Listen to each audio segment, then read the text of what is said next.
Hello students, आप सबका हमारे चैनल एमटीट्यूड स्टडीज़ 2.0 में स्वागत है। और आज के इस महामैराथन वीडियो में हम चैप्टर नंबर 2 जो है अप्लाइड फ़िज़िक्स का, जो वेव ऑप्टिक्स है, तरंग प्रकाशिकी, उसके जो है वो लगभग 60 से ज़्यादा क्वेश्चंस जो हैं इसके अंदर सॉल्व करेंगे।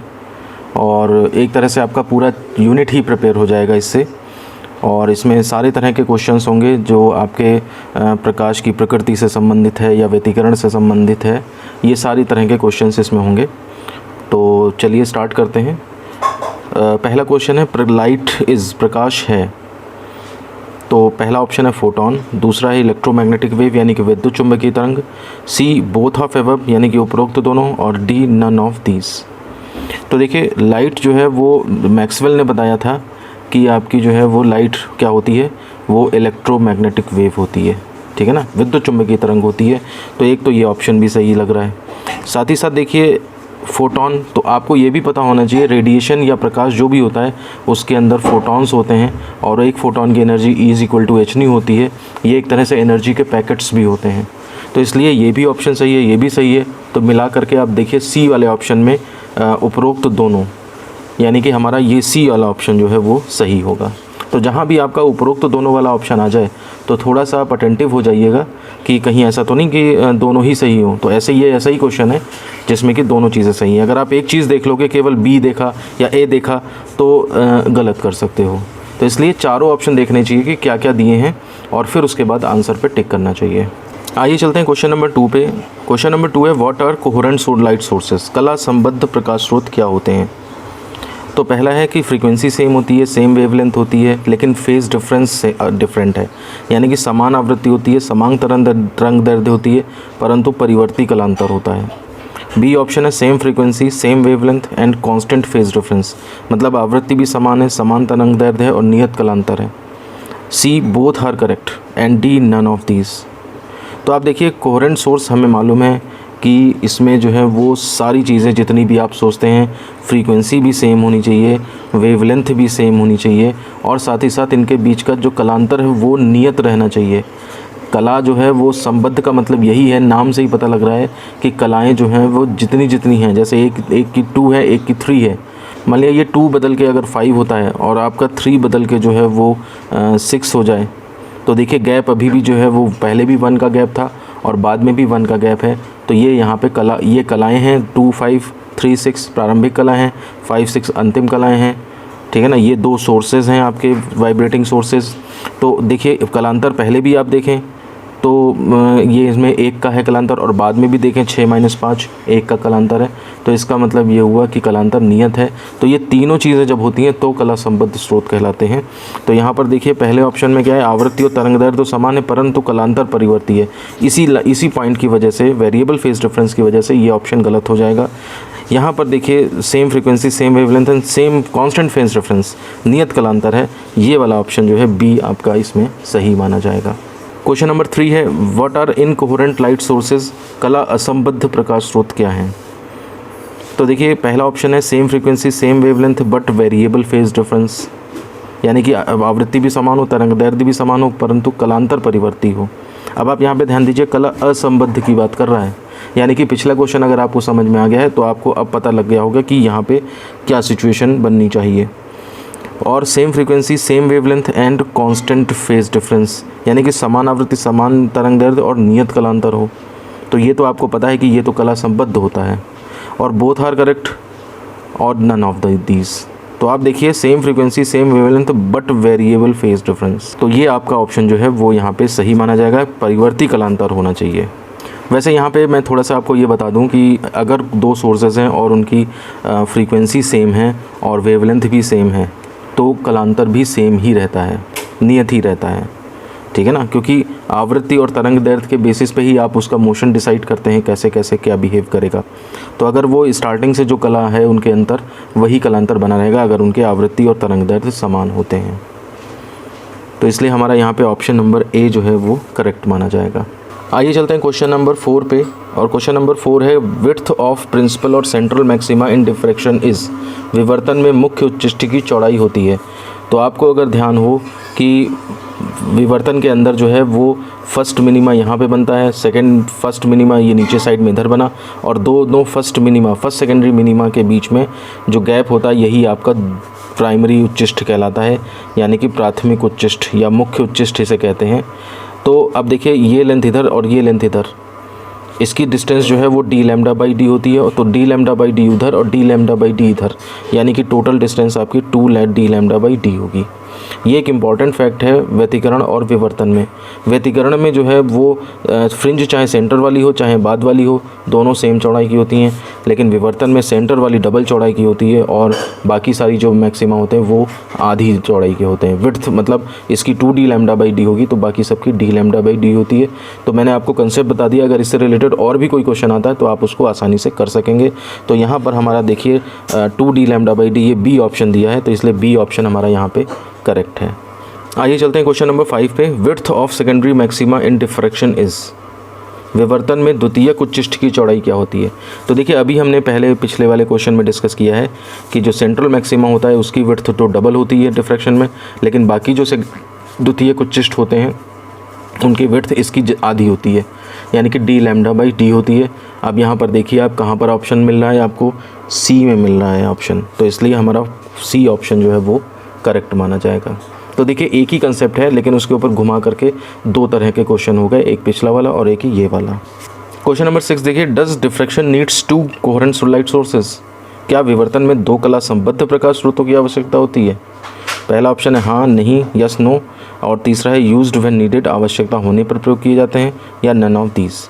तो देखिए जो आपके 2 कला संबद्ध प्रकाश स्रोतों की आवश्यकता है ये व्यतिकरण की आवश्यकता होती है, व्यतिकरण इसके बिना नहीं हो पाएगा। लेकिन विवर्तन में ऐसा कोई ज़रूरी नहीं, विवर्तन में जो है वो आप ध्यान रखें एक ही प्रकाश स्रोत से काम चल जाता है, 2 कला संबद्ध 2 स्रोतों की भी ज़रूरत नहीं पड़ती, एक ही सोर्स होता है। अगर आपको याद हो फ्राउनहोफर डिफ्रैक्शन, एक ही सोर्स है, फिर लेंस होता है, फिर ये स्क्रीन स्लिट रखी होती है, फिर एक दूसरा लेंस होता है, फिर स्क्रीन पे डिफ्रैक्शन पैटर्न बन जाता है।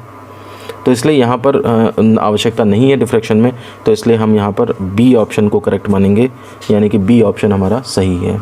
आइए चलते हैं क्वेश्चन नंबर 7 पे। क्वेश्चन नंबर 7 है, does interference needs 2 coherent light sources, क्या व्यतिकरण में 2 कला संबद्ध प्रकाश स्रोतों की आवश्यकता होती है।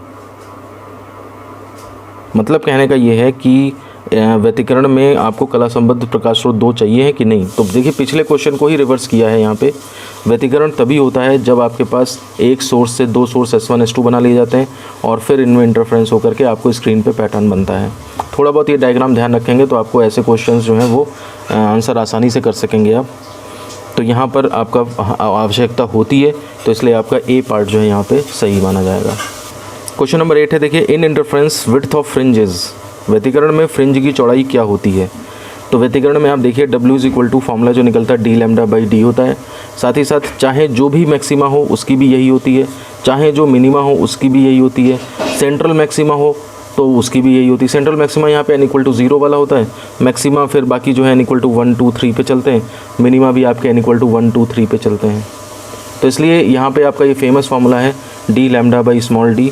तो आप देखिए 8वें में बी पार्ट पे दिया हुआ है, तो इसलिए बी ऑप्शन यहाँ पे सही माना जाएगा। क्वेश्चन नंबर 9 है, देखिए in interference intensity of all bright fringe is, व्यतिकरण में सभी दीप्त फ्रिंजों की तीव्रता होती है। डिफरेंट असमान, डिपेंड्स ऑन लाइट सोर्स, प्रयुक्त प्रकाश पर निर्भर करता है, सी समान और डी नन ऑफ दीज।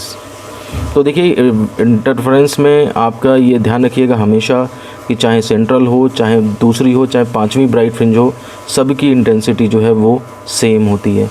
जबकि व्यतिकरण में आपने देखा होगा, अगर याद हो तो पहला जो सेंट्रल मैक्सिमा होता है उसकी इंटेंसिटी सबसे ज़्यादा, फिर दूसरे वाले की उससे करीब 22 गुना कम हो जाती है, तीसरे वाले की 61 गुना कम, ऐसे करके ये हो जाती है इंटेंसिटी।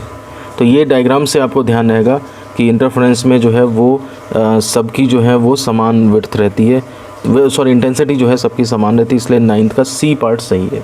अब ये क्वेश्चन व्यतिकरण के लिए तो बन गया, ऐसा ही क्वेश्चन अब विवर्तन के लिए भी बन सकता है। आइए चलते हैं क्वेश्चन नंबर 10 पर। In diffraction intensity of all secondary minima और डार्क फ्रिंज इज, विवर्तन में सभी द्वितीयक निम्नष्ट या अदीप्त फ्रिंज की तीव्रता होती है। फर्स्ट पार्ट है असमान, सेकेंड पार्ट है डिपेंड्स ऑन लाइट यूज्ड, प्रकाश पर निर्भर करता है कौन सा यूज़ किया आपने, सी समान और डी नन ऑफ दीज। तो देखिए अदीप्त का मतलब ही होता है कि उस पर लाइट नहीं पहुंचेगी। तो जब पहला अदीप्त हो, चाहे दूसरा अदीप्त हो, चाहे तीसरा अदीप्त हो, जब लाइट ही नहीं पहुंचनी है तो इसका मतलब इंटेंसिटी सबकी समान होगी। तो इसलिए यहाँ पे तीसरा ऑप्शन जो सी है वो सही माना जाएगा। क्वेश्चन नंबर 11 है, देखिए for photon which is true, new is frequency. Photon के लिए क्या सत्य है, न्यू उसकी आवृत्ति है। तो 3h⁴, 3h⁴, h⁴, none of these, इनमें से कोई नहीं। तो देखिए ये सब फ्रैक्शन में है, भिन्न में है। आप जानते हैं फोटोन एनर्जी का पैकेट होता है और उसकी एनर्जी जो है वो h⁴ होती है। आप ऐसा नहीं कर सकते कि 1.5 पैकेट ले लें। 3/2 h⁴ का मतलब हो गया एक पैकेट पूरा और आधा पैकेट। 3h⁴ का मतलब है एक पैकेट भी पूरा नहीं है, बल्कि एक पैकेट का 3/4 हिस्सा है ये। तो ऐसे ये टुकड़े टुकड़े नहीं मिल सकते हैं। मिलेगा तो आपको 1 फोटोन मिलेगा, नहीं तो आपको 2h⁴ 2 फोटोन मिलेंगे, नहीं तो आपको 3h⁴ 3 फोटोन मिलेंगे। तो देखिए यहाँ पे 3h⁴/2 ये नहीं सही हो सकता, 3h⁴/4 नहीं सही हो सकता, 3h⁴ ये तीसरा ऑप्शन है, ये आपका पॉसिबल है। और इनमें से कोई नहीं, अगर यहाँ भी फ्रैक्शन दिया होता तो फिर आपका इनमें से कोई नहीं, ये ऑप्शन सही हो जाता। तो इसलिए यहाँ पे 11th क्वेश्चन में हम सी ऑप्शन को सही मानेंगे। क्वेश्चन नंबर 12 है, देखिए व्हाट इज़ डबल रिफ्रैक्शन, द्वि अपवर्तन क्या है। तो पहला ऑप्शन है 2 रेज कंबाइन इनटू 1 रे आफ्टर रिफ्रैक्शन फ्रॉम क्रिस्टल, मतलब क्रिस्टल से अपवर्तित होकर के 2 किरणें एक हो जाती हैं। या फिर 1 रे स्प्लिट्स इनटू 2 रे after refraction from the crystal, कहने का मतलब है एक किरण क्रिस्टल से अपवर्तित होकर 2 किरणों में विभक्त हो जाती है। तीसरा है बोथ ऑफ एबव यानी कि उपरोक्त दोनों, और चौथा है नन ऑफ द अबव यानी कि कोई नहीं। तो देखिए द्वि अपवर्तन क्या है, तो आपको नाम से ही पता लग रहा है और थ्योरी क्लास में भी मैंने बताया है कि रे आ रही है, आपतित किरण ये है, और अपवर्तन के पश्चात जो है वो 2 भागों में विभक्त हो जाती है। याद करिए, एक एक्स्ट्राऑर्डिनरी रे होती है और एक ऑर्डिनरी, एक साधारण किरण होती है और एक असाधारण किरण होती है। साधारण किरण अपवर्तन के नियमों का पालन करती है और असाधारण उसका पालन नहीं करती है। तो यहाँ पर देखिए एक किरण 2 विकिरणों में विभक्त हो जाती है, तो इसका मतलब बी ऑप्शन जो है वो हमारा यहाँ पे सही है। क्वेश्चन नंबर 13 है, Polaroid is used for, Polaroid का प्रयोग किया जाता है प्रोड्यूसिंग अनपोलराइज्ड लाइट, अध्रुवित प्रकाश उत्पन्न करने में, प्रोड्यूसिंग पोलराइज्ड लाइट, ध्रुवित प्रकाश उत्पन्न करने में, सी बोथ ऑफ एबव उपरोक्त दोनों, या डी नन ऑफ दीज यानी कि इनमें से कोई नहीं। तो देखिए पोलराइड आप जानते हैं, थ्योरी क्लास में मैंने बताया है आपको कि पोलराइड से जब कोई अध्रुवित प्रकाश निकलता है तो ये उसको ध्रुवित प्रकाश में कन्वर्ट कर देता है। तो ये कमर्शियली यूज़ किया जाता है। वैसे तो हम टूरमैलाइन क्रिस्टल से भी एक्सपेरिमेंट कर सकते हैं, क्वार्ट्ज से भी कर सकते हैं, कैल्साइट से भी कर सकते हैं एक्सपेरिमेंट, लेकिन कमर्शियल जैसे चश्मा बनाना है या गाड़ी में विंड स्क्रीन में लगाना है तो वहाँ के लिए फिर पोलराइड बनाया जाता है। तो आप देखिए अध्रुवित प्रकाश क्यों उत्पन्न करेंगे, वो तो पहले से ही होता है, सीधी बात है, ध्रुवित प्रकाश उत्पन्न करने में पोलराइड का यूज़ होता है। तो इसलिए यहाँ पे बी ऑप्शन जो है वो आपका करेक्ट होगा। क्वेश्चन नंबर 14 देखिए, how many slits are used in Young's interference experiment, Young के व्यतिकरण प्रयोग में कितनी स्लिटों का प्रयोग किया जाता है। तो देखिए यंग का प्रयोग आप जानते हैं, एक सोर्स होता है, फिर उसके 2 बना लिए जाते हैं, S1 S2, फिर स्क्रीन पे पैटर्न मिल जाता है। तो जाहिर सी बात है यहाँ पे 2 स्लिटों का यूज़ किया जा रहा है, इन्हीं से बनता है। अब ये है कला संबद्ध बनाने के लिए उसे 1 से बना लेते हैं, लेकिन व्यतिकरण तो इनकी वजह से हुआ ना, तो इसलिए आप 2 सोर्स यहाँ पे आंसर करेंगे। और पहला ऑप्शन है 1 स्लिट यानी कि 1 स्लिट, 2 स्लिट्स, 3 स्लिट्स, 4 स्लिट। तो यहाँ पे 2 स्लिट यानी कि ऑप्शन नंबर बी जो है वो सही होगा। आप 1 स्लिट और 2 स्लिट में कंफ्यूज मत होइएगा। 1 स्लिट से 2 इसलिए बनाई गई हैं, इसका यूज़ ये है कि 1 से 2 बनाएंगे तो कला संबद्ध स्रोत मिल जाएंगे, बस इतना है, कोहेरेंट सोर्सेज मिल जाएंगे, इतना फ़ायदा है।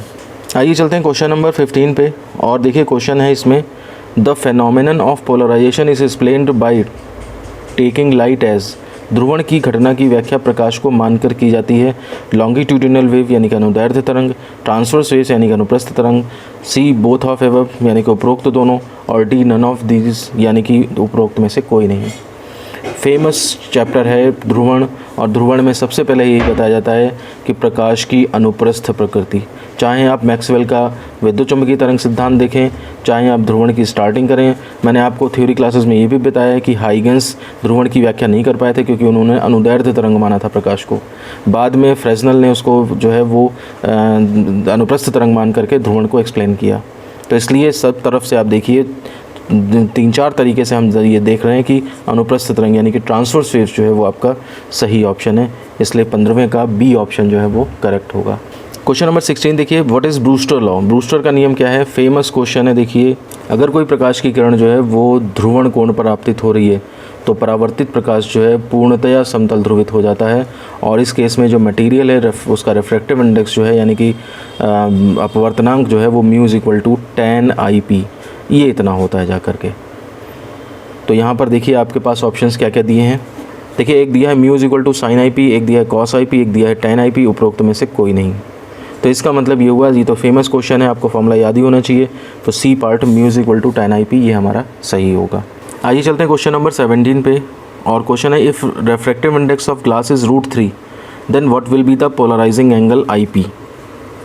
यदि कांच का अपवर्तनांक √3 है तो ध्रुवण कोण IP की गणना कीजिए।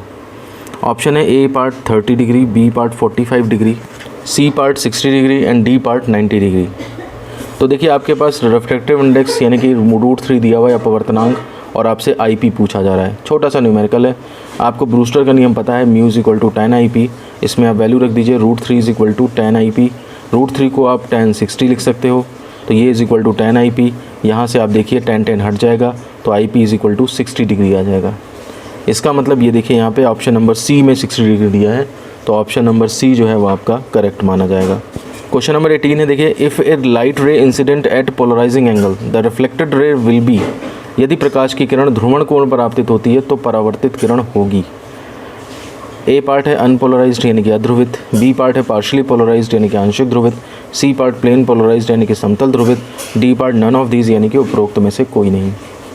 अब आप यहाँ पर देखिए, अगर मान लिया सपोज़ करिए कंसेप्ट हमारा ये कहता है कि किसी भी एंगल पे डालो तो यहाँ पे आंशिक ध्रुवित प्रकाश निकलता है यानी कि पार्शियली पोलराइज निकलता है, लेकिन जब हम पोलराइजिंग एंगल पे डालते हैं तो कम्प्लीटली पोलराइज्ड यानी कि पूर्णतया ध्रुवित प्रकाश निकलता है, समतल ध्रुवित प्रकाश निकलता है। तो ये थ्योरी क्लासेस में हमने बताया है आपको। अब देखिए यहाँ पे प्रकाश की किरण ध्रुवण कोण पर पोलराइजिंग एंगल पे आ रही है, इसका मतलब ये हुआ कि जो रिफ्लेक्टेड लाइट है वो आपकी पूरी तरह से प्लेन पोलराइज्ड होगी। तो इसलिए हमारा यहाँ पे ऑप्शन नंबर जो सी है ये आपका जो है वो करेक्ट माना जाएगा। आइए चलते हैं क्वेश्चन नंबर 19 पे। देखिए dual nature of light is, प्रकाश की दोहरी प्रकृति है। ए पार्ट पार्टिकल नेचर यानी कि कण प्रवृत्ति, बी पार्ट वेव नेचर तरंग प्रकृति, सी पार्ट बोथ ऑफ एवं उपरोक्त दोनों, D part none of these उपरोक्त में से कोई नहीं। तो देखिए दोहरी प्रकृति है यानी कि दो प्रकृति होंगी, और दो प्रकृति क्या है आपको पता है, एक पार्टिकल नेचर और एक वेव नेचर, कण प्रकृति और तरंग प्रकृति। तो ए और बी ऑप्शन दोनों ही सही हैं, लेकिन आप देखिए इनको कंबाइन करके आपको तीसरे में दिया है उपरोक्त दोनों, तो इसलिए आप ए और बी को टिक ना करके सी ऑप्शन को टिक करेंगे। क्वेश्चन नंबर 20 है, देखिए power lens is measured in, lens की क्षमता मापी जाती है। ए पार्ट है मीटर, सेंटीमीटर, डायोप्टर और उपरोक्त सभी। देखिए फेमस क्वेश्चन है, लेंस की क्षमता आपको फोकल लेंथ मीटर में अगर पुट करना है तो पावर जो निकलती है वो डायोप्टर में निकलती है। तो इसलिए यहाँ पे आपका 20th क्वेश्चन का ऑप्शन नंबर सी जो है वो करेक्ट होगा। देखिए क्वेश्चन नंबर 21 है, power of convex lens is always, उत्तल लेंस की क्षमता सदैव होती है। पॉजिटिव यानी कि धनात्मक, नेगेटिव यानी कि ऋणात्मक, बोथ ऑफ एवब यानी कि उपरोक्त दोनों, और नन ऑफ द एवब यानी कि कोई नहीं। तो कॉन्वेक्स लेंस की आप देखिए फोकल लेंथ क्या होती है, ये पॉजिटिव होती है, और कॉन्केव की फोकल लेंथ जो है वो नेगेटिव होती है। उत्तल लेंस की फोकल लेंथ पॉजिटिव और अवतल लेंस की नेगेटिव होती है। तो इससे पावर जब P = 1/f से आप पावर निकालोगे तो पॉजिटिव फोकल लेंथ पुट करोगे तो पावर भी पॉजिटिव आएगी, और यहाँ पे नेगेटिव पुट करोगे तो इसकी पावर नेगेटिव आएगी। तो कहने का मतलब है हमें यहाँ पे देखिए उत्तल लेंस यानी कि कॉन्वेक्स लेंस की बात हो रही है, तो यानी कि ये पॉजिटिव पावर आएगी, तो इसका मतलब ए ऑप्शन जो है वो सही होगा। क्वेश्चन नंबर 22 है, power of concave lens is always, अवतल लेंस की क्षमता सदैव होती है। पॉजिटिव धनात्मक, नेगेटिव ऋणात्मक, both of above, none of above. तो देखिए क्वेश्चन पिछले क्वेश्चन से ही रिलेटेड है, मैंने पहले ही समझा दिया आपको कि अवतल लेंस की क्षमता जो है वो नेगेटिव होगी क्योंकि फोकल लेंथ नेगेटिव होती है, तो इसलिए 22 का जो बी ऑप्शन है वो आपका करेक्ट हो जाएगा। क्वेश्चन नंबर 23 है, angle of refraction is always equal to, परावर्तन कोण सदैव बराबर होता है 90 डिग्री, 45 डिग्री, 30 डिग्री और इंसिडेंट एंगल यानी कि आपतन कोण। तो देखिए ये तो परावर्तन के नियम ही है कि जितने डिग्री पे, जितने कोण पे आएगी आपतित किरण उतने ही कोण पे परावर्तित किरण जाएगी, यानी कि I = R।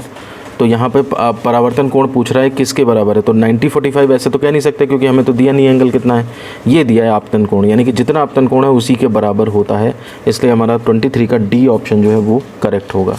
आइए चलते हैं क्वेश्चन नंबर 24 पे। लॉ ऑफ रिफ्लेक्शन है, परावर्तन का नियम है कि incident angle less than reflection angle, यानी कि आपतन परावर्तन से छोटा होता है। इसमें वही चीज़ इक्वल में दे रखी है, इसमें वही चीज़ ग्रेटर में दे रखी है, और उपरोक्त सभी। तो परावर्तन का नियम हम पिछले क्वेश्चन में डिस्कस कर चुके हैं कि जितना आपतन कोण होता है उतना ही परावर्तन कोण होता है, यानी कि I = R। तो देखिए यहाँ पे दूसरा ऑप्शन जो है इंसिडेंट एंगल = रिफ्लेक्शन एंगल, यानी कि आपतन कोण = परावर्तन कोण, ये ऑप्शन आपका सही होगा। तो सेम कंसेप्ट पे ही देखिए घुमा फिरा के 2 क्वेश्चंस बन जाते हैं। क्वेश्चन नंबर 25 है, स्नेल का नियम है A part n1/n2 = sin I/sin R, n2/n1 = sin I/sin R, both of above, none of these. तो देखिए ये तो सब जानते हैं कि म्यू = या n = sin I/sin R होता है, ठीक है ना। लेकिन ये म्यू कौन सा होता है? ये म्यू जो है आपका माध्यम अगर 1 से 2 में किरण जा रही है और 1 के अंदर का एंगल I है और 2 के अंदर का एंगल अगर आपका R है, तो ये म्यू जो होता है वो आपका, और थ्योरी क्लासेस में मैंने आपको ये ट्रिक बताई थी कि प्रकाश की किरण जिस माध्यम से जिस माध्यम में जा रही हो तो उसका एंगल, जिससे जा रही है उसका एंगल ऊपर और जिसमें जा रही है उसका एंगल नीचे आता है, और म्यू में भी साथ में पहले जिस माध्यम से जाए वो पहले आता है और जिस माध्यम में जा रही है वो माध्यम बाद में आता है। तो यानी कि 1μ2 = sin I/sin R होगा। अब ये 1μ2 को कैसे लिखेंगे? बाद वाला रिफ्रैक्टिव इंडेक्स अपॉन पहले वाला। ये एक्चुअली रिलेटिव रिफ्रैक्टिव इंडेक्स है, सापेक्ष अपवर्तनांक है, और अगर हम इसको आपके निरपेक्ष अपवर्तनांकों में चेंज कर दें तो बाद वाला रिफ्रैक्टिव इंडेक्स ऊपर और पहले वाला नीचे आ जाएगा। इसका मतलब μ2/μ1 = sin I/sin R। तो हमारा ये जो ऑप्शन नंबर 2 है, बी पार्ट है, n2/n1 = sin I/sin R, ये ऑप्शन आपका जो है वो करेक्ट माना जाएगा। तो देखिए ये क्वेश्चन थोड़ा सा अच्छा क्वेश्चन है, इसमें ए और बी में दोनों में कन्फ्यूज़न हो सकता था कि कौन सा ऑप्शन सही रहेगा। तो यहाँ पे ध्यान रखिएगा बी ऑप्शन आपका सही होगा। आपको डीप कंसेप्ट्स पता हैं तो ये बड़े आसानी से कर लेंगे, अदरवाइज़ इन दोनों में कन्फ्यूज़ हो जाएंगे। क्वेश्चन नंबर 26 है, which is the relation for refractive index? अपवर्तनांक के लिए कौन सा सही संबंध है? 2n1 = n2/n1, 2n1 = n1/n2, both of above, none of above.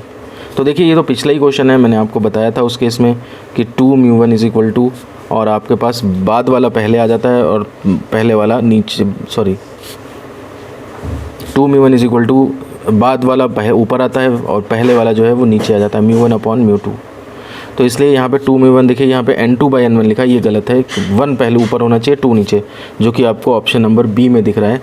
इसलिए आपका 26 का ऑप्शन नंबर बी जो है वो करेक्ट होगा। क्वेश्चन नंबर 27 है, देखिए in plane polarised light angle between plane of vibration and plane of polarisation is. समतल ध्रुवित प्रकाश में कंपन तल और ध्रुवण तल के बीच कोण होता है। तो देखिए कंपन तल कौन सा होता है? कंपन तल वो होता है जिसमें कि आपके कंपन होते हैं, जैसे ये प्रकाश जा रहा है तो कंपन तल वो होगा जिसमें कि कंपन होंगे, ये कंपन तल हो गया। और ध्रुवण तल क्या होता है? इसके 90 डिग्री पे, डेफिनेशन ही कहती है कंपन तल के 90 डिग्री पे जो प्रेरण होता है और लाइट प्रोपगेशन के से जा रहा हो उसको हम जो है वो ध्रुवण तल बोलते हैं। ये ध्रुवण तल हो गया, ये आपका कंपन तल हो गया। तो इसलिए अब इन दोनों के बीच में एंगल क्या है? तो डेफिनेशन में ही छिपा है 90, तो इसलिए यहाँ पे ऑप्शन नंबर डी जो है 27 का वो करेक्ट हो जाएगा। क्वेश्चन नंबर 28 है, constructive interference is formed where 2 coherent rays have phase difference and path difference.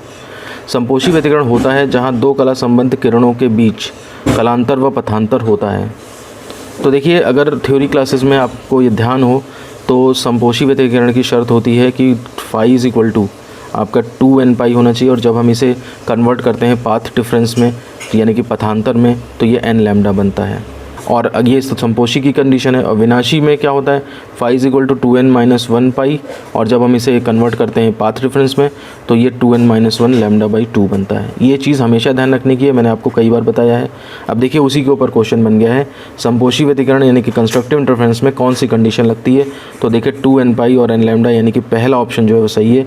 ये दूसरी कंडीशन गलत है क्योंकि ये आपकी जो है वो विनाशी की है। अगर विनाशी के लिए क्वेश्चन होता तो ये सही हो जाता। उपरोक्त दोनों और उपरोक्त कोई ये हो नहीं सकता, तो इसलिए यहाँ पे ए ऑप्शन आपका जो है वो सही है। आइए देखते हैं क्वेश्चन नंबर 29 पे। Destructive interference is formed where 2 coherent rays have phase difference and path difference. विनाशी व्यतिकरण होता है जहाँ 2 कला संबंध किरणों के बीच कलांतर व पथांतर होता है। तो देखिए ऊपर वाला क्वेश्चन संपोषी के लिए था, ये विनाशी के लिए हो गया। वहाँ कंस्ट्रक्टिव इंटरफेरेंस की बात हो रही थी, यहाँ डिस्ट्रक्टिव की, तो वो देखिए उसी तरह से यहाँ पे बी ऑप्शन जो है वो करेक्ट होगा। इसका कंसेप्ट मैंने आपको पिछले क्वेश्चन में ही बता दिया है, तो इसलिए यहाँ पे 29 का बी ऑप्शन जो है वो करेक्ट हो जाएगा। आइए चलते हैं क्वेश्चन नंबर 30 में। देखिए क्वेश्चन नंबर 30 है, constructive interference is formed where intensity of light becomes. संपोषी व्यतिकरण होता है जहाँ प्रकाश की तीव्रता हो जाती है मैक्सिमम यानी कि अधिकतम, मिनिमम यानी कि न्यूनतम, both of above, none of above, यानी कि उपरोक्त दोनों, उपरोक्त में से कोई नहीं। तो संपोषी यानी कि कंस्ट्रक्टिव वर्ड का मतलब होता है एक दूसरे को बना करके कुछ बड़ा करना। संपोषी का मतलब भी होता है पोषण करके किसी चीज़ को इनलार्ज ग्रो कर देना। तो यानी कि दो लाइट सोर्स अपनी लाइट इस तरह देते हैं कि वहाँ पर लाइट की तीव्रता बढ़ जाए, तो इसी को संपोषी व्यतिकरण कहते हैं। तो नाम से ही पता लग रहा है कि इंटेंसिटी जो है वो अधिकतम होगी, इसलिए 30 का हमारा ए पार्ट जो है वो करेक्ट होगा।